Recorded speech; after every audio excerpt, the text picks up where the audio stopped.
Well, hey, listen, before we jump in today, I just want to reiterate what you've already heard said today, man. We are super excited. That coming up in just a few weeks from now, the middle of October, the weekend of October 17th, at all 15 of our locations, we're going to be opening up kid ministry and student ministry for your middle school students, and we are very, very excited about that. And so make sure you're looking for the details. Even this Wednesday, go to our website, lcbcchurch.com, and you'll see all the kind of the ways, our plans for how we're going to be able, we think, to do that real safely. But again, that's our plan, and we're moving forward with it. Real excited about that. Also excited because today we're in the middle of a series that we've called Enemies of the Heart. And before you kind of move on, you got to think about a little bit just what even is entailed in that title. Because when we talk about the heart, the Bible talks about this all the time, that the heart really is kind of that place where our motivations, our intentions, attitudes, all the kinds of things that drive behavior come from. And so the heart plays a critical role in our spiritual life. It plays a critical role in our everyday lives. And what you see throughout all the scripture is this sort of imperative to make sure you're paying attention to your heart, that place where your actions spring out of. In fact, really kind of the underpinnings of this entire series can be summed up in this one proverb from the Old Testament. And it's Proverbs chapter 4, verse 23, just says this. It says, guard your what? Heart. Guard your heart. Above all else, like before everything else, at the end of the day, guard your heart. Why? Because it determines the course of your life. That where your heart goes, your actions will follow. And so what we've been doing over the last several weeks, we've been looking at what those enemies of our hearts are. Those enemies that keep us from experiencing the life that God has for us. So 2 weeks ago, we looked at anger. That anger is an enemy of the heart. Last week, we looked at jealousy, and we said jealousy is an enemy of the heart. It's those kinds of enemies that poison our relationship with others. It puts a wedge in between our relationship with God, and it erodes our character. And all of these enemies of our hearts, they grow in strength through secrecy. They grow in strength by keeping them covered up, but bringing them out into the light, reflecting on the grip that they may have on us, is the very first step in breaking their power and gaining victory. And so today's enemy of the heart that will poison our relationships with others, it will poison our relationship with God, and it will wreck our character that we want to talk about is the enemy of greed. And I realized that I just took a big risk in telling you up front that we're going to be talking about greed today because some of you are likely right now hearing that that's the topic to either tune me out or turn me off if you're watching online. But do not do that. Just give me a chance. Don't do that because for two reasons. First of all, I promise you, I'm not going to make you feel guilty about having money. I got money, you got money, we all got money. I'm not going to make you feel guilty about having money because as you'll see in just a moment, actually, how much you have actually isn't the issue at all. I'm not going to make you feel guilty about that. The second reason, don't tune me out, is because if you're even remotely interested in Jesus, like even like 1% interested in Jesus, then you should be interested in this topic. Because apparently Jesus was very, very interested in the topic of greed, and in particular money. Because I don't know if you knew this or not, but Jesus talked about money more than almost any other topic. He talked about money more than heaven. He talked about money more than faith. He talked about money more than prayer. This was a really big deal to Jesus, as you're about to see in just a moment. Why?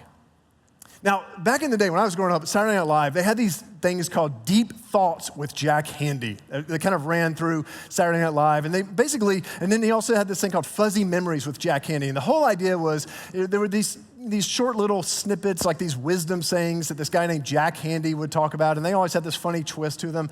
And the Fuzzy Memories with Jack Handy was like these memories that he would have when he was a child. And my favorite Fuzzy Memories with Jack Handy was, he talks about this time, he said when he was 10 years old, and this is how he tells it. He says, when I was 10 years old, he goes, I opened my door one night because I heard my parents talking loudly. And so I opened the bedroom door and I went to their bedroom and I put my ear to their door and I started listening. I realized they were crying. And the reason they were crying is because they were saying that they didn't have enough money to pay the bills that month. And I knew exactly what I needed to do. So I went to my room and I grabbed my piggy bank and I buried it in the backyard so they would never get their greedy little hands on it. Now, the reason that's funny and the reason why it's a joke is because it's a total reversal of what you and I know should intuitively be done in that moment, right? It's the same things that your parents and your grandparents and your teachers tried to teach you, tried to instill in you, like that basic thing like share, which raises a really interesting question about our stuff and about our money. It raises a question that I want you to ask yourself, that maybe you've never asked yourself before, and it's this. why do I have the things I have? You ever asked yourself that question? Why do I have the things I have? My guess is you haven't. I don't think about that kind of question a lot. That's not a question we ask a lot. In fact, the question we tend to ask a lot is more, why don't I have the things that I don't have? But have you ever asked yourself, why do I have the things that I have? And what Jesus is about to show us is that how you answer that question right there, that one question, how you answer that question will determine the quality of your life as it relates to money and resources, and more specifically, to peace and contentment. Because Jesus knew what was at stake if we allow this enemy of the heart called greed to have full reign in our lives. And as he's about to show us, the most important relationships will suffer if we don't fight this enemy of the heart. Now, thankfully, we're not the first ones to face down an enemy like greed. In fact, one of the New Testament writers, his name was Luke. Luke gives this detailed account. He records this detailed account of Jesus' life, and he actually records for us this time when these two men approach Jesus. And they approached Jesus to ask him to weigh in on a dispute between them that was related to their resources. So this is in Luke chapter 12. If you want to turn there on your YouVersion Bible app, if you want to turn there in a Bible, that's fine. You can watch on the screens as well. But this is what it says, Luke chapter 12, verse 13. It says, and then someone called to him from the crowd. They said, teacher, so they're talking to Jesus here. They say, teacher, please tell my brother to divide our father's estate. He's not sharing. Make him share. Jesus replied, friend, who made me a judge over you to decide such things as that? So there's this relationship that's fractured. There's this relationship that's being strained over possessions. And they need a mediator. And they ask Jesus to weigh in on this. Now Jesus, think about this. Jesus could have easily just said in this moment, okay, look, tell me a little bit more about it. Let me see the deed. Let me see the will. And let me just, I can easily solve this. All right, you get this, you get that. And they could have been done and gone on their merry way, got it over quickly. But Jesus is so brilliant, so brilliant. Jesus is so caring that he knows that he could have solved this issue for them quickly, but not addressed the heart of the matter. And Jesus wants to address the heart, which explains why he says what he says next. It says, then he said, beware, guard against every kind of, there's our word, greed. Life is not measured by how much you own. To which every one of us, every person sitting there that day when Jesus said, life is not measured by how much you own, everybody sitting there that day probably nodded their heads. Every one of us right now hearing that nods our heads when we say, that's right, Jesus, life is not measured by how much you own. Man, I'm going to put that on a bumper sticker. I'm going to put that on a magnet, put it on my brand new refrigerator. Like, life is not measured by how much we own. We agree in principle. We just don't agree in practice. And the reason it is so hard to live out in practice is because we are sold 1,000 times a day the idea that actually life is precisely measured by how much you have. We are bombarded with message after message after message highlighting everything we don't have. You do not see home decor companies telling you that your kitchen is good enough as it is. I've seen some of your homes. Some of you have shiplapped your children. You do not have car companies telling you that your used car is more than sufficient. If they did, they will not be in business very long. You don't have to look very far to be reminded of all you don't have and that others do have that you should have. But that whole idea is based on a premise that has actually ruined so many people. And here's the premise. It's the premise that acquiring more, making more money, having more stuff is kind of like feeding an appetite. And if you feed the appetite, if you just feed the appetite, the idea is you'll be satisfied. But, and that's a big, big but, the flaw in that premise is that appetites aren't satisfied when they're fed. What happens to an appetite when it's fed? What does it do? It grows when it's fed because you're going to eat again soon. And you've probably seen this in your life, haven't you? It's just interesting to me, like the house that satisfied us, the salary that satisfied us, that we were content with 10 years ago, the kitchen we had 10 years ago, the symbol on that car we drove 5 years ago, all those things that you were content with, that I was content with just years ago, we're not so content with those things anymore. Why? Because appetites grow. Jesus is saying something that some of you wish you would have discovered earlier in life, that you can have more than you've ever had. but the quality of life be lower than it's ever been because it's never enough. And the people around you will suffer the most from your discontent. And some of us have traded away the most important relationships in our lives in pursuit of more. Come on, you know this. You've seen this. Some of us have used people in order to advance ourselves. Some of us have ignored our children to pursue a bonus. Some of us have spent more time with our cars than we have with our spouses. And listen, man, I'm not trying to hate on you right now. I really am not. I'm trying to bring to light why Jesus said to guard against greed and to resist this enemy of the heart, because Jesus knew, he knew the consequences of allowing greed to have free reign in our lives. And then Jesus does something in this passage here. It's like he quiets the crowd and he has them lean in a moment and says, listen, I want to tell you a story that will illustrate the consequences of leaving greed unchecked in our lives. This is what it says. It says, then he told them a story. He said, a rich man had a fertile farm that produced fine crops. And he said to himself, what should I do? What should I do? I don't have room for all my crops. And Jesus tells a story about a man who's come to his own conclusion about why he has the things that he has. Remember that question? Why do I have the things that he has? This man's come to his conclusion, and we know how he would answer that question because of the words he uses all throughout those two sentences we just read. Think about all the times he said, I, my, mine, which is kind of ironic to a degree because it's a farm, it's crops, which means there are things that are completely outside of his control that have contributed to his banner year, his fields being fertile, the weather that he doesn't control, and yet he refuses to acknowledge any of this. And here's why this is important. Because Jesus is saying that this man wasn't greedy because he had a lot. He's saying that this man was greedy because he believed all he had was all for him. And if you want a definition of greed, there it is. Greed is the belief that all I have is all for me. In other words, and this is so important, man, it's not about how much you have. You can have $1 and believe it's all for you. And you can have $1 million and believe it's all for you. And when you believe that all that you have is all for you, it shows itself in two different ways. We either spend, or we save. We spend, so it's just get it now because it might not be there in the future. It's spend now, worry about paying for it later, just spend now because why? It's all for me, so just consume.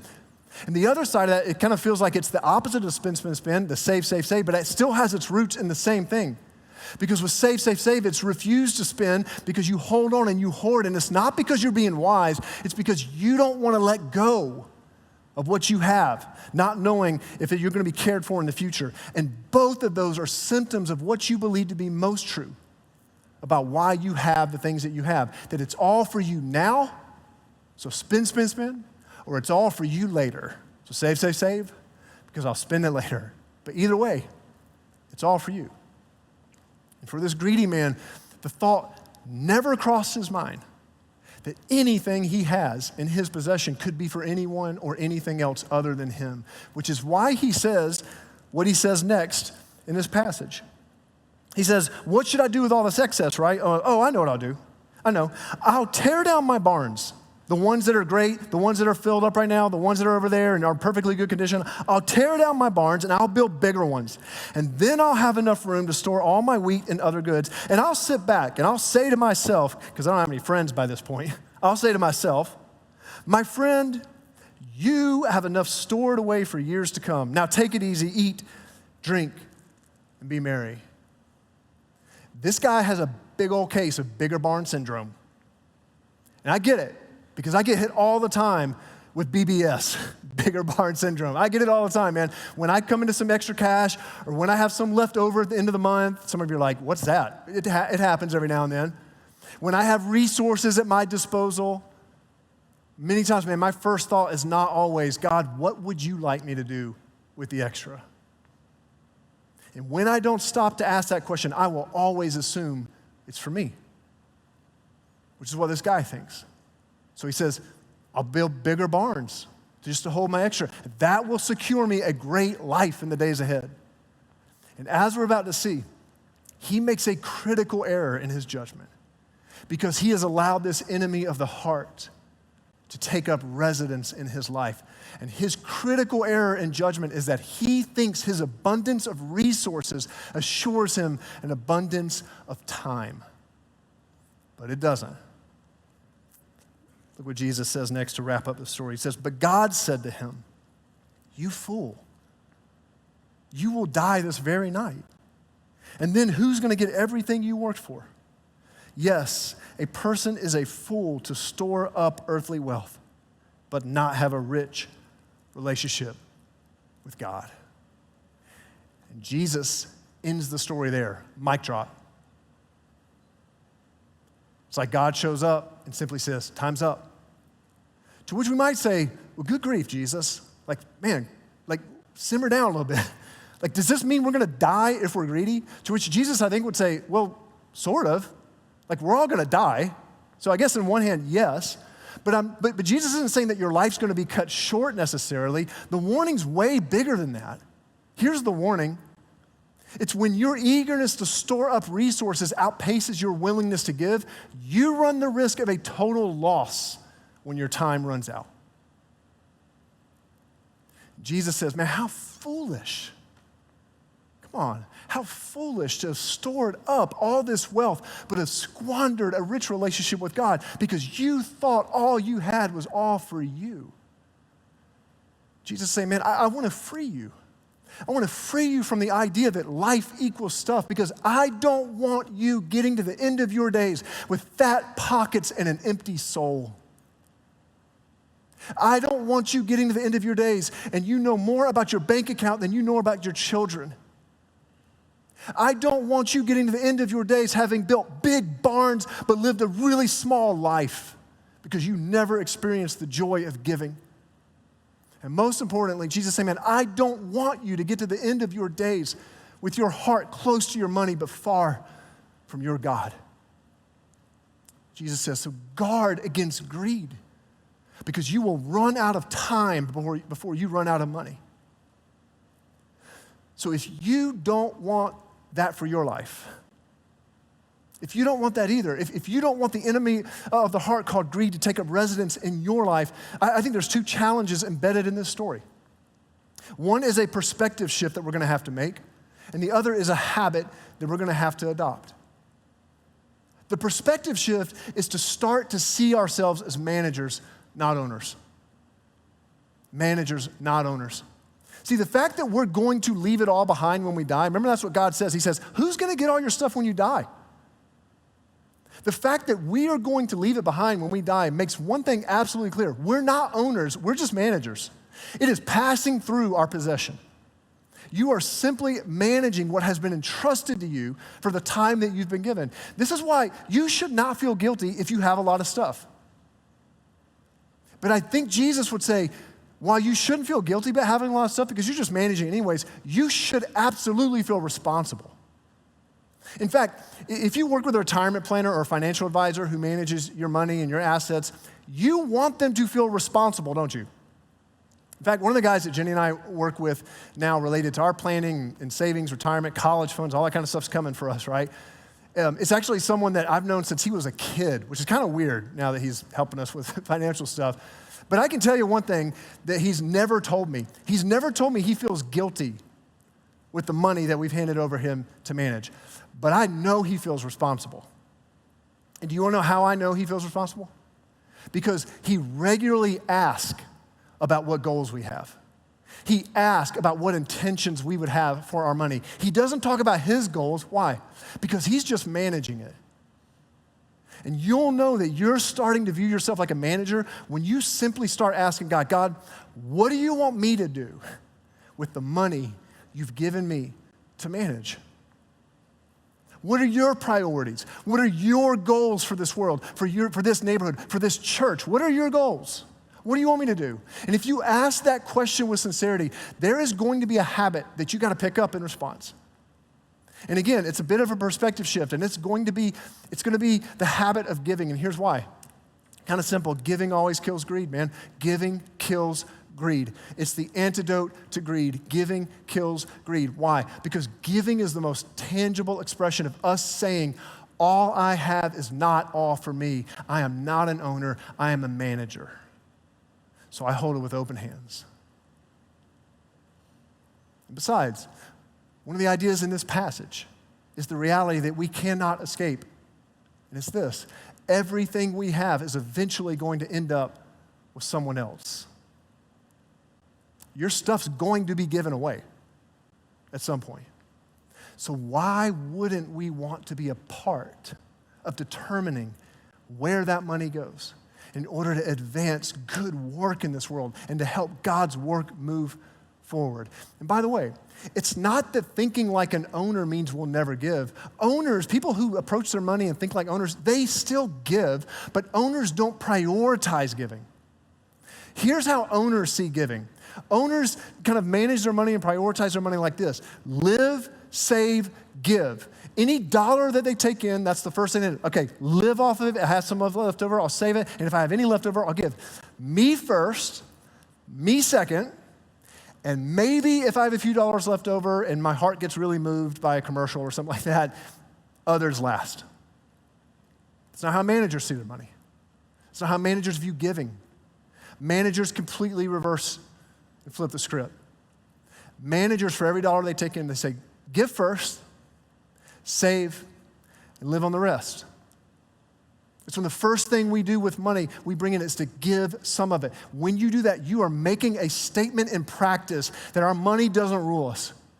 And that in the end, it's all going to go somewhere else anyways, so we get to partner now in that work. This is why percentage giving, and in particular tithing, which is just really giving the first 10% of what we bring in, that's what the tithe means.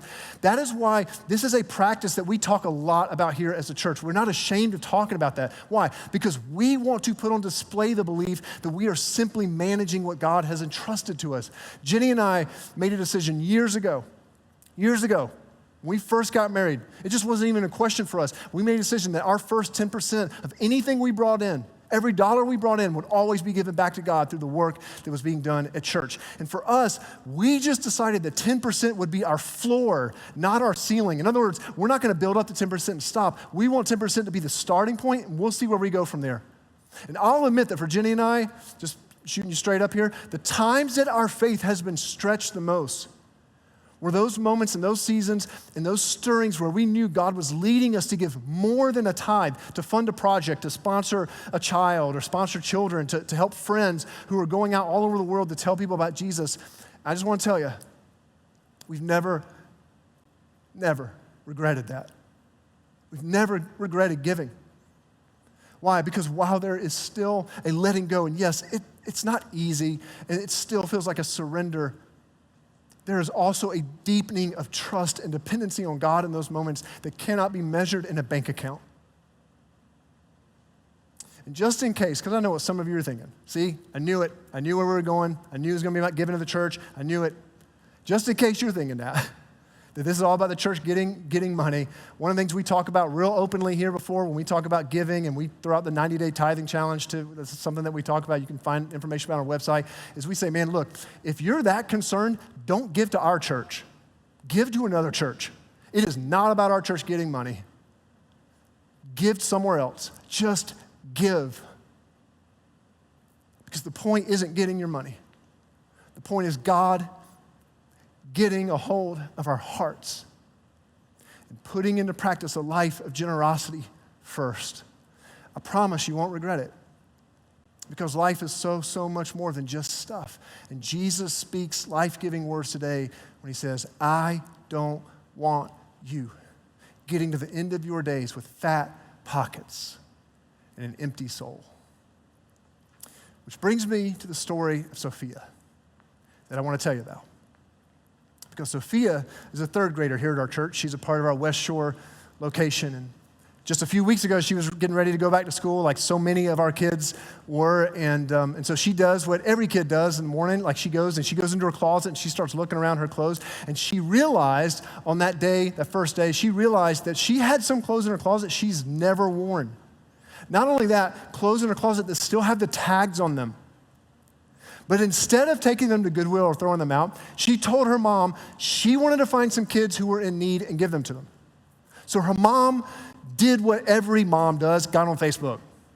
and was like, I'm gonna figure this out for her. I'm gonna help with this. So she just put out this little Facebook inquiry, and she says, does anyone know of any single moms who might be struggling because of COVID or any other, situations, who could use some extra help getting some clothes for their kids to go back to school? And the thing blew up in a way that only God can do.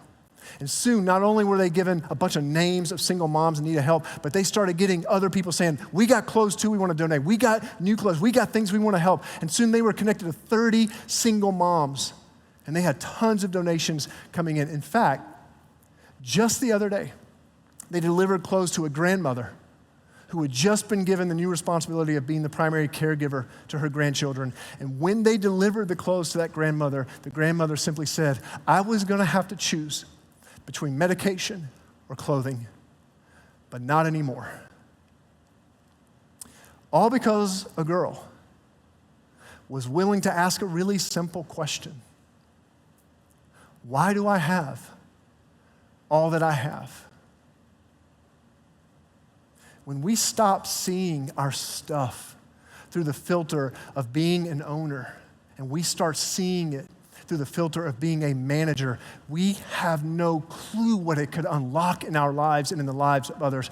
How much richer would our lives be? And could the lives of others be? Guys, what story do you want to tell? What story do you want to tell with your money and with your stuff? Man, I'm telling you, anyone can tell a bigger barn story. That's easy. That's expected. That's easy, guys. We can all tell a bigger barn story. But you've been invited into a better story, a way of seeing all that you have as gifts to be managed.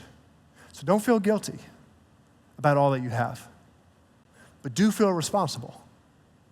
And know that when you step out and you live generously, resisting with all that you have, that enemy of the heart called greed, God can always be trusted to take care of you on the other side of that decision.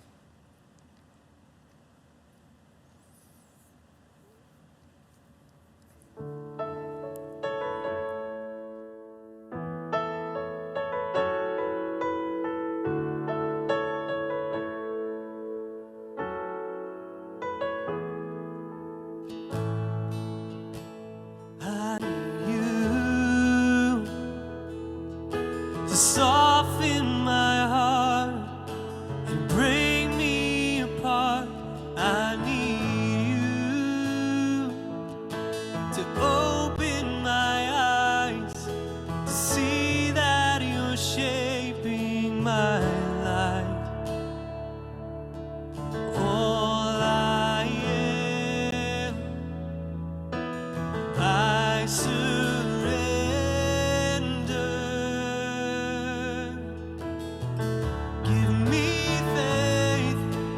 Trust what you say, that you're good and your love is great. I'm broken inside, I give you my life. Oh,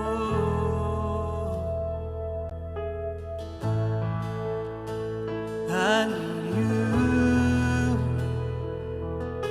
Soften my heart to break me apart. I need you to pierce through the dark and cleanse every part of me. All I am, I surrender.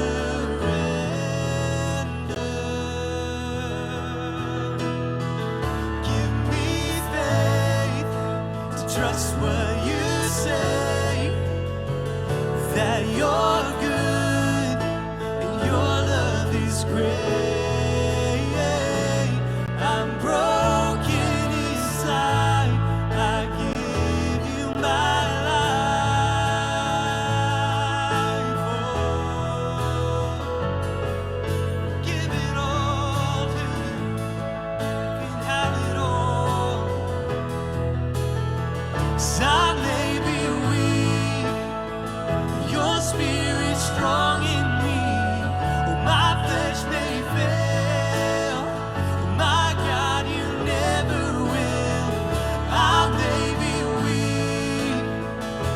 Spirit strong in me. Oh, my flesh may fail. Oh, my God, you never will.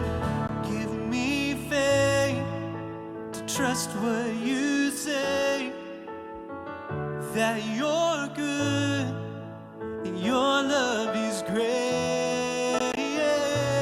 I'm broken inside. I give you my life. Oh, give me faith to trust what you say, that you're good and your love is great. I'm broken inside. I give you my life.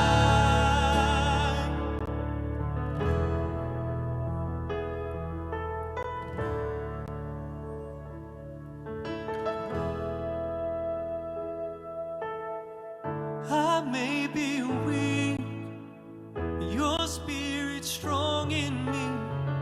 My flesh may fail. My God, you never will.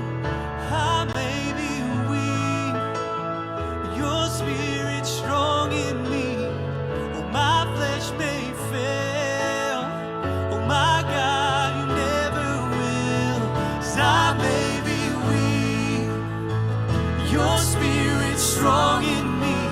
Oh, my flesh may fail. Oh, my God, you never will. I may be weak, your Spirit strong in me. Oh, my flesh may fail. My God, you never will. Man, I just want you so badly to lean in today to that powerful truth and reality that God will never fail you, that you have a heavenly Father who will give you the strength that you need, who will empower you in all the ways you need to be empowered to step into the life that He is inviting you into. I want so badly for you to know today that when you make the choice to fight against this enemy of the heart called greed, man, that will require a deep trust that God is good, that He's not going to leave you out to dry. And it's going to require faith that if we give first, and that if we live as managers and not owners, that God will take care of us. But I can promise you, He will. So let's reorient our lives to demonstrate our conviction that life is just so much more than stuff. LCBC, let's be defined by our generosity, and let's pursue rich relationship with God. Listen, if you'd like to pray with someone today, if you're at one of our locations right now, we'd love to have that opportunity. So just go down to the front of the auditorium that you're in, down to the left. There's some people who would love to pray with you. If you're online joining us right now, you can stay in the chat, and that'll be open for any prayer requests you might have. We'd love to have that chance as well. And if you're interested in taking this content a little bit further, just stick around for a few more seconds, and when we're done here, there'll be a few questions that pop up on the screen that you can discuss with your family or a friend or maybe your group this week. So take advantage of that. LCBC, may the Lord bless and protect you, and may the Lord smile on you and be gracious to you, and may the Lord show you His favor and give you His peace. Thank you so much for being here. Next week, we wrap up our series, Enemies of the Heart, and it's going to be a great one. Look forward to it. See you then. Bye.